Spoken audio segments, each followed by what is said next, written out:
la douleur. Ceux qui en souffrent ne sont obsédés que par une idée, la soulager. La médecine les a longtemps négligés, mais dans les années 80 et 90, un mouvement se développe pour mieux les soigner. C'est alors qu'apparaît un nouveau remède miracle, l'Oxycontin.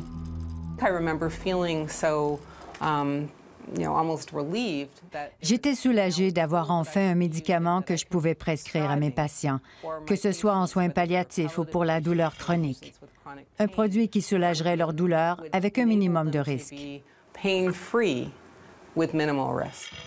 Le médicament a été conçu par une petite compagnie américaine, Purdue Pharma. Direction New York. Barry Meyer, longtemps journaliste au New York Times, a été l'un des premiers à s'intéresser à l'Oxycontin. Ça fait 20 ans que je suis cette histoire. J'avais des cheveux quand j'ai commencé. En 2003, il publie un premier livre sur le sujet. Purdue Pharma a été fondé dans les années 50. Ça a été créé par 3 frères, Arthur, Raymond et Mortimer Sackler. Ils étaient tous les 3 psychiatres. Purdue bâtit sa crédibilité avec le MS-Contin. MS pour morphine et Contin, une formule à libération lente qui permet des doses moins fréquentes. Il est prescrit aux patients cancéreux. Les médecins l'appréciaient beaucoup. Ça rendait plus facile le traitement des patients cancéreux.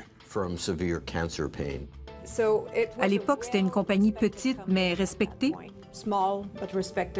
Tout à fait. Mais le brevet du MS-Contin vient bientôt à échéance. Le médicament va être copié par des génériques. La compétition risque d'être tellement forte, dit ce mémo de Purdue de 1990, qu'il faut envisager d'autres types d'opioïdes à libération lente. Et la compagnie rêve maintenant d'un marché plus large que celui de la douleur cancéreuse. Leur idée, c'était « il y a plein de gens qui vivent avec d'autres types de douleurs, comme la douleur chronique, et on pourrait utiliser ces médicaments pour les soulager. » Le nouvel Oxycontin est à base d'oxycodone, un ingrédient plus puissant que la morphine, auquel on ajoute la fameuse formule de libération lente, qui permet un dosage à toutes les 12 heures. Le médicament est lancé en 1996 aux États-Unis. À l'époque, le marketing de la part des représentants était particulièrement intense. Le docteur Lawrence Robbins est un spécialiste de la migraine de Chicago. Les 4-5 premières années, les représentants pour l'Oxycontin étaient terribles. C'était de la vente sous pression. Si on doutait de l'utilisation sur les personnes âgées, ils disaient « c'est plus sécuritaire ». Le marketing du médicament aux États-Unis est impressionnant. 200 millions de dollars de budget en 2001 seulement. Une force de vente de centaines de représentants qui reçoivent de généreux bonus. I got my life back now. Now I can enjoy every day that I live. I can really enjoy myself. Since I've been on this new pain medication, I have not missed one day of work. Il existe des techniques de marketing courantes pour les médicaments qui traitent les brûlures d'estomac, la haute pression, le psoriasis ou la dysfonction sexuelle.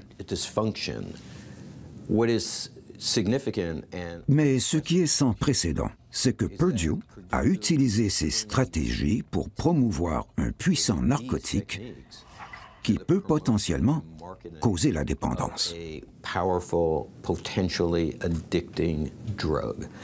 C'était un précédent. Au Canada, la promotion de l'Oxycontin prend son ampleur quelques années plus tard, en 2000, lorsque les régimes publics des provinces décident de le rembourser. J'ai vu le matériel qu'il diffusait. C'était le même message que Purdue aux États-Unis. Je crois que ça a été conçu aux États-Unis. La publicité que nous avons retrouvée dans ce journal médical québécois promet une meilleure qualité de vie parce que l'Oxycontin agit sur 12 heures. On le recommande pour les douleurs modérées à intenses qui dure au moins plusieurs jours, sans aucune limite dans le dosage. Mais les recherches de Purdue lui ont démontré qu'elle doit surmonter un obstacle majeur, vaincre la peur des médecins. À l'époque, on avait la crainte que tous les patients qui prenaient des opioïdes devenaient nécessairement polytoxicomanes. Moi, je suis arrivée aux États-Unis pour ma formation complémentaire début 90. Eux avaient déjà fait ce changement-là dans leur pratique et ils étaient rendus courants de des opioïdes. Alors, ça a été un certain choc de m'acclimater à cette vision-là.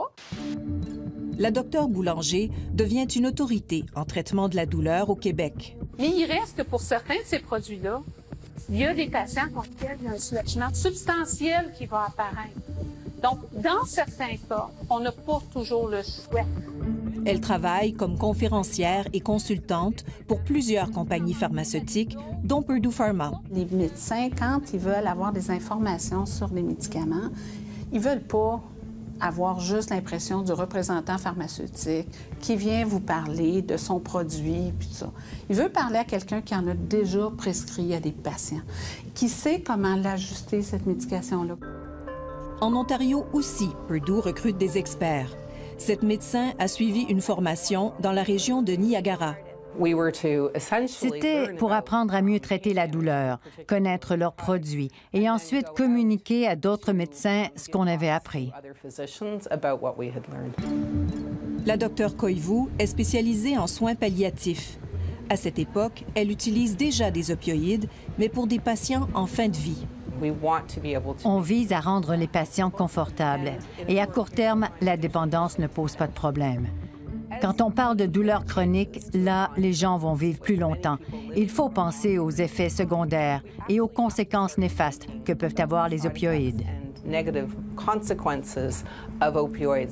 Elle se souvient du message rassurant transmis durant cette formation. Quand c'est pour la douleur, la dépendance n'est pas un problème. Nous avons retrouvé une affirmation semblable dans les publicités de magazines médicaux. En même temps, Purdue Canada commandite les activités d'associations du domaine de la douleur. Elle finance des études, des sondages et un livre destiné à la formation médicale qui conclut que la douleur chronique est sous-traitée. On parle d'opiophobie. Comme médecin, on nous a fait sentir qu'on laissait nos pauvres patients souffrir inutilement. Ils nous ont fait sentir coupables.